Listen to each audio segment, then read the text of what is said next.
할렐루야, 미라클데이, 미라클 모닝입니다. 고난주한 특별 새벽기도에 오신 여러분 모두를 주의 이름으로 환영합니다. 오늘 토요일 날 고난주간 특세 마지막 시간입니다. 우리 잠시 기도하고 말씀을 보도록 하겠습니다. 존귀하신 하나님 아버지, 하나님께서 2025년도 고난주간 특세 가운데 저희들과 함께하여 주시고 이제 마지막 날 저희들이 말씀을 나눕니다. 남겨진 자들의 사명이 무엇인지, 왜 하나님께서 우리 이 땅에 남겨놓아 주셨는지 사도 요한의 이야기를 통하여서 저희들 가운데 주님께서 말씀하실 때 우리 인생의 사명과 또 인생의 목적을 발견할 수 있도록 주님 인도하여 주시옵소서. 주님께서 나를 위해서 십자가에 돌아가신 그 의미를 되새기며 나는 주님 곁에서 어떤 사람인지를 묵상합니다. 마지막 시간까지 우리 주님께서 우리와 함께하여 주시옵소서. 존귀하신 이름 예수님의 이름으로 기도합니다. 아멘. 오늘 말씀은 요한복음 20장 말씀인데요. 제가 잠시 봉독합니다. 예수의 십자가 곁에는 그 어머니와 이모와 글로바의 아내 마리아와 막달라 마리아가 섰는지라. 예수께서 자기의 어머니와 사랑하시는 제자가 곁에 서 있는 것을 보시고 자기 어머니께 말씀하시되 여자여 보소서 아들이니이다 하시고 또 그 제자에게 이르시되 보라 내 어머니라 하신대 그때부터 그 제자가 자기 집에 모시니라. 예수님께서 이 땅에 사람의 모양으로 오실 뿐만 아니라 정말 사람으로 오셨습니다. 그리고 어머니 마리아를 통하여서 이 땅에 성령을 통해서 잉태하셨죠. 예수님도 여느 사람과 똑같이 그렇게 어린 시절부터 성장해 나가셨습니다. 그리고 이제 예수님께서 3년간의 사역을 마치시고 십자가에 못 박히셔서 고통을 당하십니다. 그리고 예수님께서 십자가상에서 7마디를 남기셨는데 그 7마디 가운데 한 마디, 오늘 말씀에 들어있는 말씀입니다. 얼마나 육신의 고통이 심하셨을까요? 또 한편으로 그것을 바라보는 육신의 어머니, 이 예수 그리스도에 관한 모든 비밀을 다 알고 있는 육신의 어머니 마리아의 심적인 고통은 또 어땠을까요?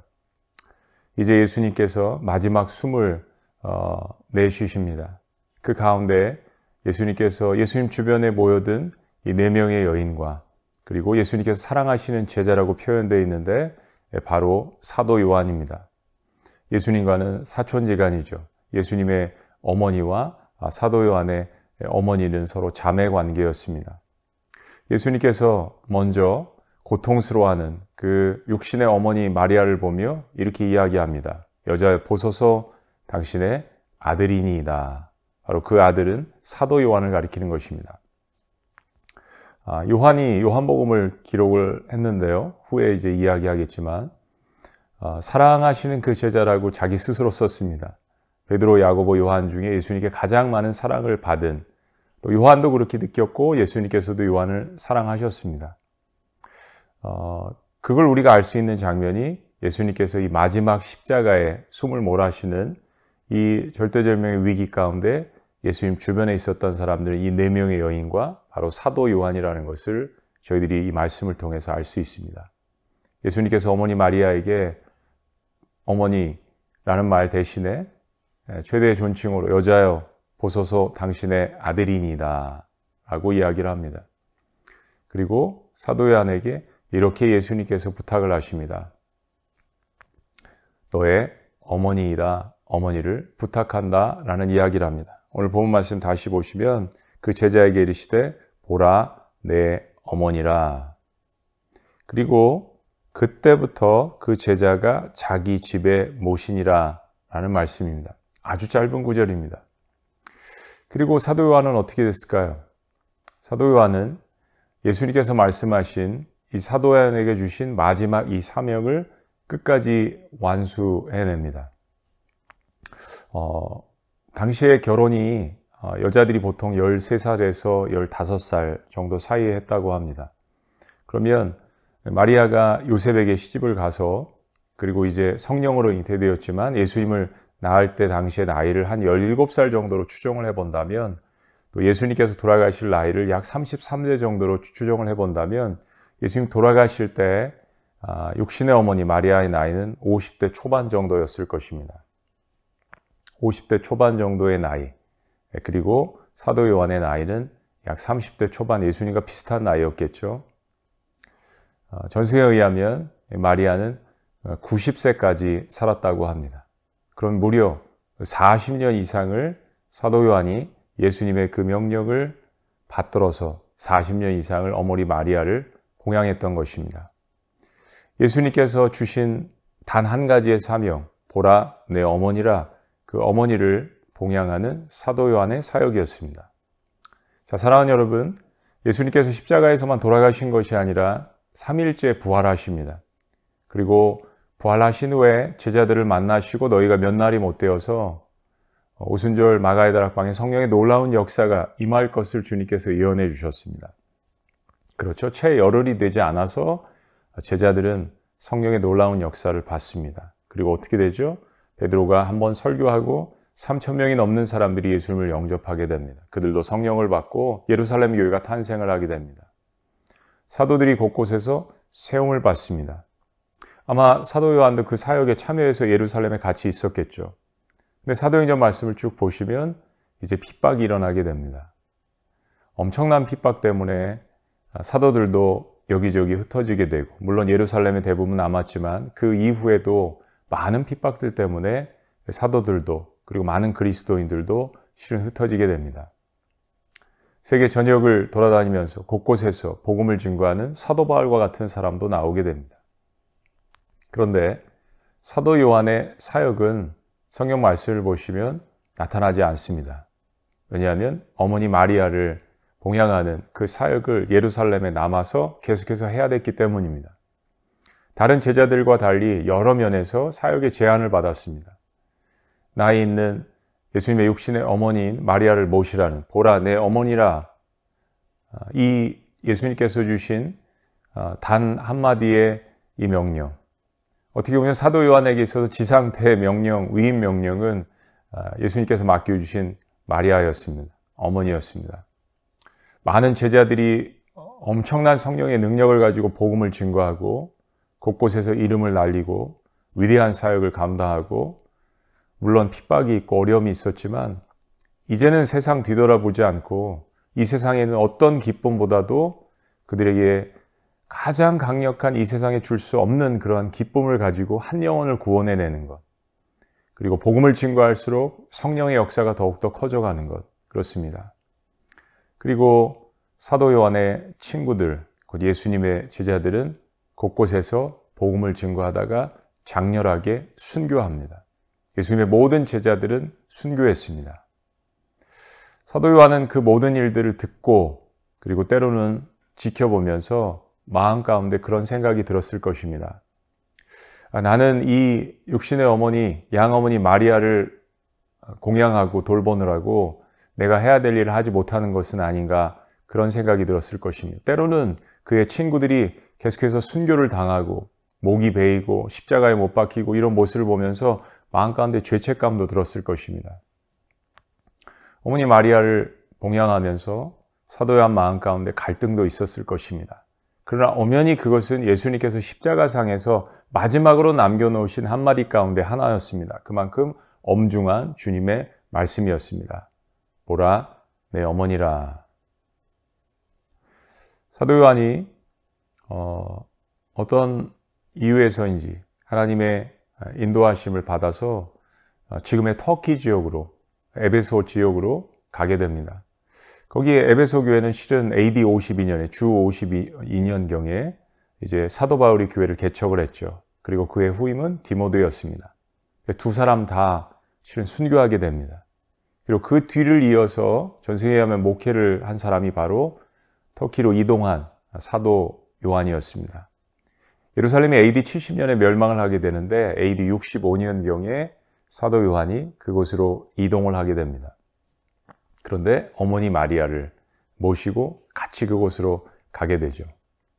아마 여러분들 가운데서도 성지순례를 하시면서 터키를 방문해 보신 분들이 있을 겁니다. 에베소 교회를 방문을 하면 거기에 침례 요한의 무덤이라고 이렇게 추정하면서 기념을 하는 곳이 있습니다. 그리고 그 옆에 보면 침례 요한이 거기에 마리아를 위해서 집을 지어줬다라는 것을 기념하는 곳이 있습니다.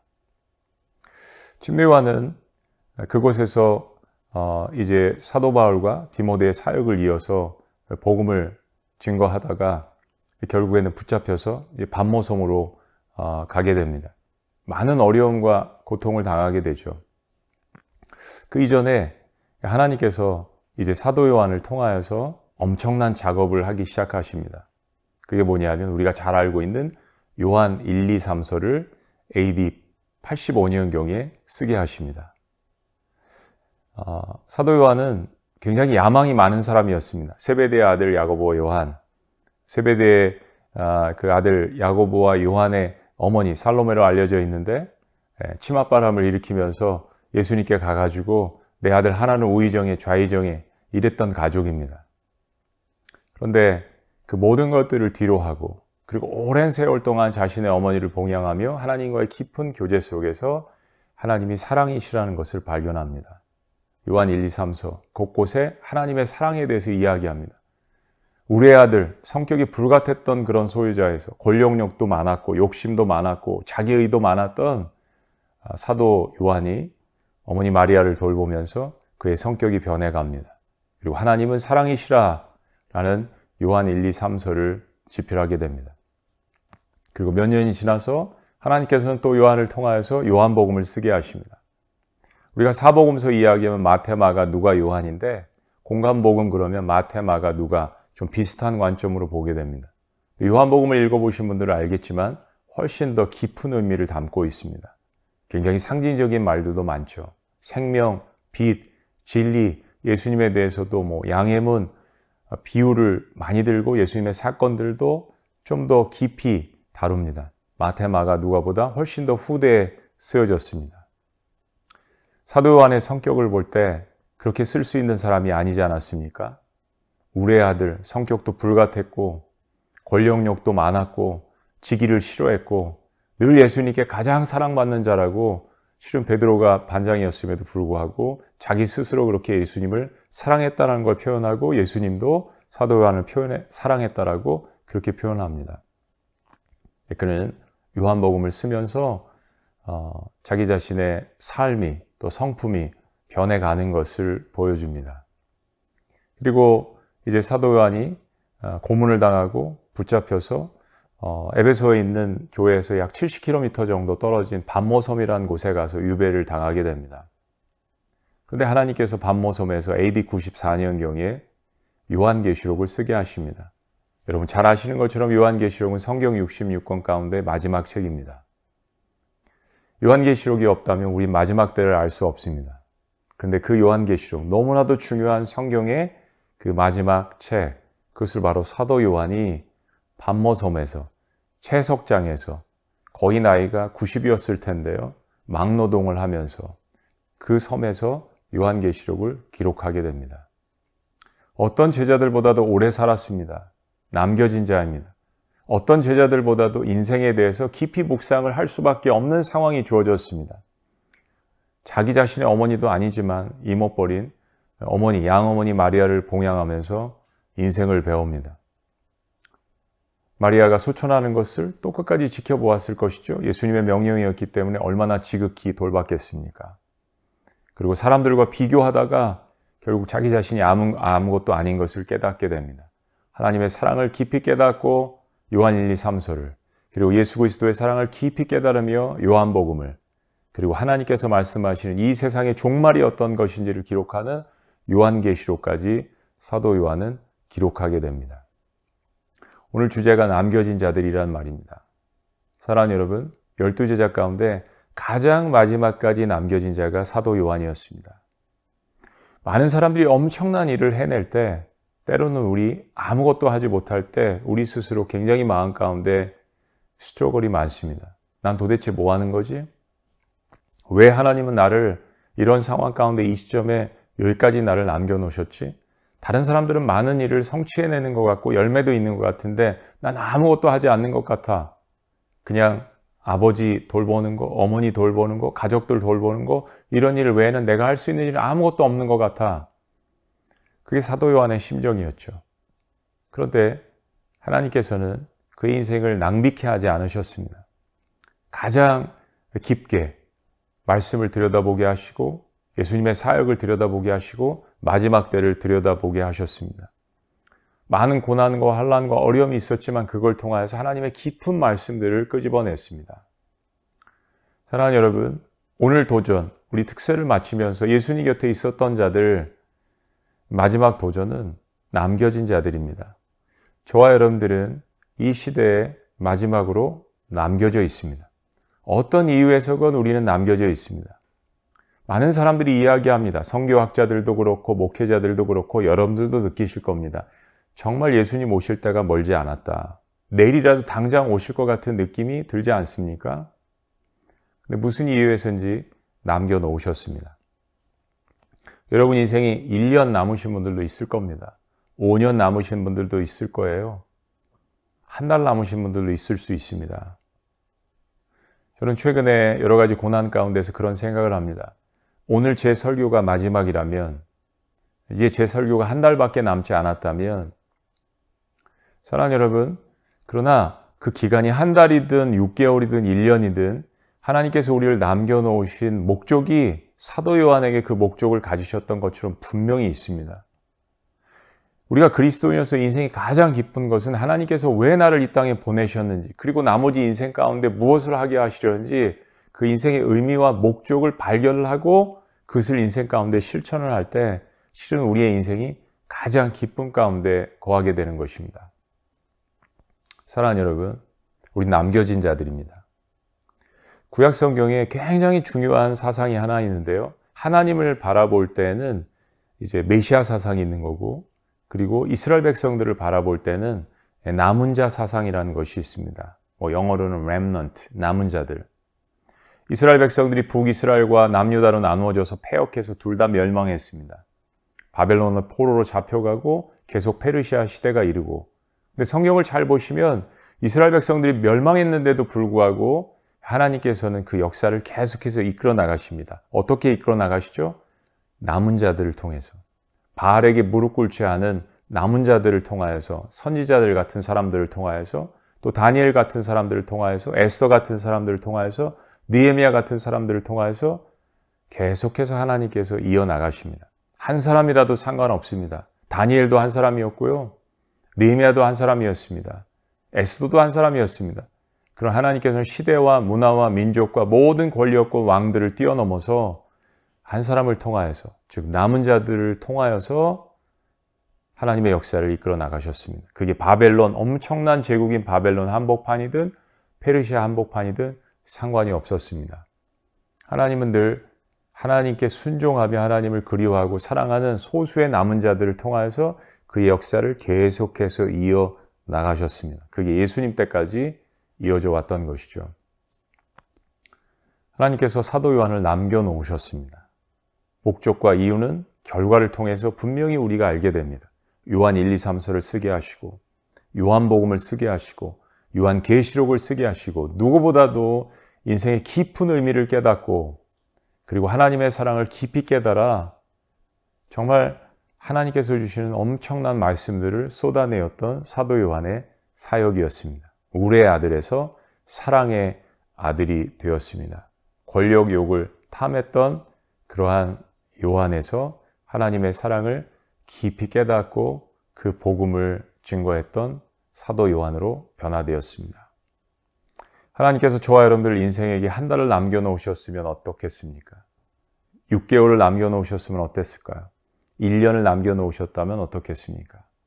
그 기간이 중요한 것이 아니라 나에게 하나님께서 남은 시간들을 주셨다면, 그리고 사람들 가운데 남겨진 자로서 그 사역을 온전하게 감당하게 하시기 위해서 우리를 이 땅에 남겨놓으셨다면, 그렇다면 분명한 목적이 우리에게 있는 것입니다.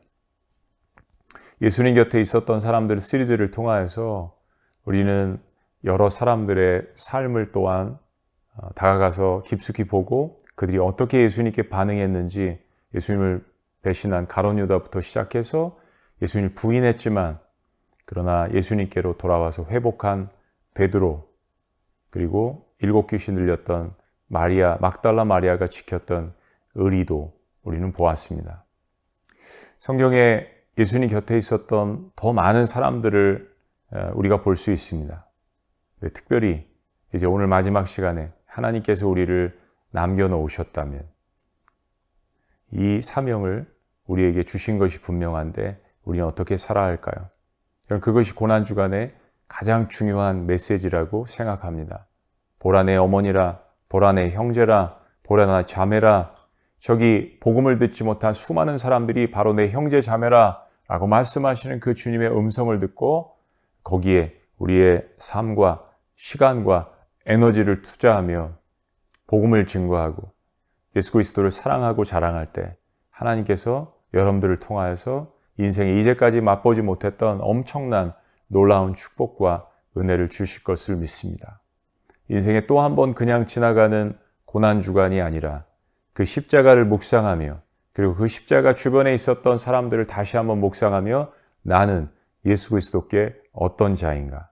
그리고 왜 주님은 나를 주님 곁에 남겨진 자로 지금 그 사명을 주셨는지 묵상하시며 그것이 무엇인지를 다시 한번 발견하고 그리고 주님께서 부활하셔서 우리에게 오셨던 그날을 축하하며 예배하며 그리고 나에게 주신 사명을 다시 한번 확인하는 우리 그런 부활절을 맞이하시기를 주의 이름으로 축복합니다.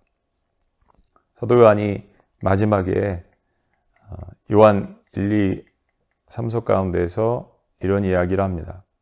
요한 1서 4장 7절에서 11절까지의 말씀입니다. 사랑하는 자들아 우리가 서로 사랑하자. 사랑은 하나님께 속한 것이니 사랑하는 자마다 하나님으로부터 나서 하나님을 알고 사랑하지 아니하는 자는 하나님을 알지 못하나니 이는 하나님은 사랑이시네요. 하나님의 사랑이 우리에게 이렇게 나타난 바 되었으니 하나님이 자기의 독생자를 세상에 보내심은 그로 말미암아 우리를 살리려 하심이라. 사랑은 여기 있으니 우리가 하나님을 사랑한 것이 아니요 하나님이 우리를 사랑하사 우리 죄를 속하기 위하여 화목제물로 그 아들을 보내셨습니다. 사랑하는 자들아 하나님이 이같이 우리를 사랑하셨은즉 우리도 서로 사랑하는 것이 마땅하도다. 남겨진 자들의 사명을 사도 요한은 분명하게 이야기합니다. 하나님을 사랑하고 그리고 옆으로 형제 자매를 사랑하고 복음을 증거하는 것. 하나님께서 이 사명을 우리에게 주셨음에 그리고 끝까지 이 말씀에 순종하는 자는 생명의 면류관을 얻을 것임을 요한계시록에 또한 예수님의 말씀을 통하여서 기록하고 있습니다. 그 생명의 면류관이 남은 자들에게 주어져 있습니다. 오늘 하루 미라클데이 그것이 우리에게 기적으로 다가와서 그 기적을 이루시는 저와 여러분들이 되시기를 주의 이름으로 다시 한번 축복합니다. 기도하시겠습니다. 존귀하신 하나님 아버지, 우리의 생명이 이 땅 삶을 살아나가면서 얼마나 남았는지 우리는 알 수 없습니다. 그 생명을 주관하시는 분이 주님이시기 때문에 우리에게 남겨진 날들, 남겨진 시간이 얼마나 남았는지는 모르겠지만 분명히 오늘 나에게 하루를 주셨어도 그 하루에 대한 목적이 있음을 믿습니다. 사도 요한의 삶을 통하여서 주님께서 왜 그에게 그런 시간들을 허락해 주셨는지를 저희들이 깨닫습니다. 앞으로 남은 인생 낭비하지 않고 주께서 주신 하나님을 사랑하며 복음을 증거하는 이 놀라운 사명에 우리의 모든 것들을 쏟아부을 수 있도록 우리와 함께하여 주시옵소서. 보라 내 형제니라, 보라 내 자매들이라, 보라 울부짖는 사람들이라, 보라 아직 복음을 듣지 못한 미래의 나의 백성이라 주님께서 말씀하실 때 그 말씀에 아멘하며 우리의 모든 것들을 다 동원하여서 주님의 말씀에 순종할 때 놀라운 생명책에 기록되며 생명의 면류관을 얻는 그러한 역사를 우리가 경험할 수 있도록 축복하여 주시옵소서. 주님, 부활절을 준비합니다. 고난주간이 의미 있게 하시고 이걸 통하여서 하나님 앞에 영광 돌리는 그러한 고난주간 부활줄이 될 수 있도록 축복하여 주시옵소서. 놀라우신 이름, 예수님의 이름으로 기도합니다. 아멘.